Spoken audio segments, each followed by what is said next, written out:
আজকের এই কর্মশালার বিষয়ের সঙ্গে খুব সম্বদ্ধ ব্রিটিশ লেখক টম ইয়েল, যিনি বিশেষ করে ডিজিটাল ওয়ার্ল্ডে বিজনেস স্ট্র্যাটেজিস এন্ড অ্যানালাইসিস হিসেবে স্বীকৃত।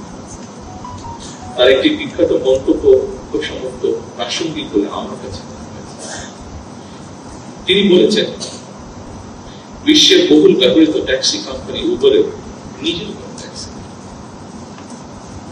বিশ্বে অপ্রতিদ্বন্দ্বী সোশ্যাল মিডিয়া ফেসবুক নিজের কোন কন্টেন্ট তৈরি করে না,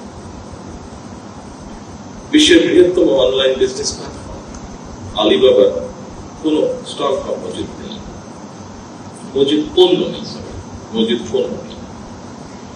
বিশ্বের সবচেয়ে বড় আবাসন প্রোভাইডার এয়ারবিএনবি নিজেদের কোন রিয়েল এস্টেট বা অ্যাসেটস নেই।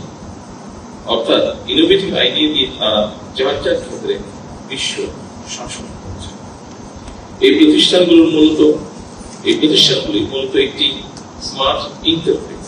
তারা সেবা দিচ্ছে না, বরং যারা সেবা নিতে চায় এবং যারা সেবা দিতে চায় তাদের এক জায়গায় নিয়ে এসেছে। এটি প্রযুক্তি নিয়ে উপস্থিতিবৃন্দ, আমাদের সামর্থ্য সীমাটি না হলেও সীমিত সংসদের কার্যক্রম ব্যবহারের মাধ্যমে অবশ্যই আমাদের পক্ষে নতুন কিছু করা সম্ভব বলে আমি বিশ্বাস করি। আমাদেরও প্রচুর মেধাবী মানুষ রয়েছে যারা সুযোগ বা সুবিধা পেলে বিশ্বমানের কিছু করা তাদের পক্ষে অসম্ভব।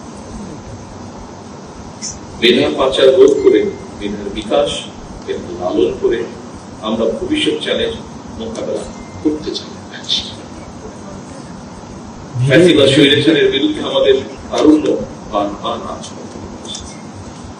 স্বাধীনতা প্রিয় গণতন্ত্রকামী জনগণ আবার অধিকার আদায় মিছিলে সামিল হয়েছে।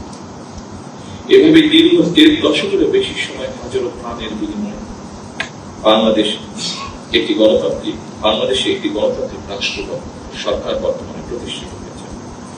জনগণের কাছে দায়বদ্ধ এই সরকার বর্তমান এবং ভবিষ্যৎ প্রজন্মের জন্য একটি নিরাপদ বাংলাদেশ বিনির্মাণের কাজ শুরু করতে চায়। বর্তমান গণতান্ত্রিক সরকার একটি জ্ঞান ও মেধাভিত্তিক রাষ্ট্র এবং সমাজ গড়ার কাজ শুরু করতে চায়। জ্ঞান ও মেধাভিত্তিক সমাজ গঠনের মূল ভিত্তি হল এমন একটি পরিবেশ তৈরি করা যেখানে শিক্ষা, গবেষণা, মেধা, যোগ্যতা এবং সৃজনশীলতায় গুরুত্ব পাবে সর্বোচ্চ। সম্মানিত শিক্ষকবৃন্দ, গবেষকবৃন্দ, সম্মানিত সকল উপস্থিতিবৃন্দ, আমরা এমন একটি শিক্ষা ব্যবস্থা করার কাজ শুরু করতে চাই যেখানে প্রতিটি শিক্ষার্থী নিজের সম্ভাবনাকে বিকশিত করার সুযোগ পাবে। আমরা সম্মিলিত প্রচেষ্টা এমন একটি শিক্ষা ব্যবস্থার কাজ শুরু করতে চাই যা আমাদের বর্তমান এবং ভবিষ্যৎ বাংলাদেশকে করবে আলোকিত।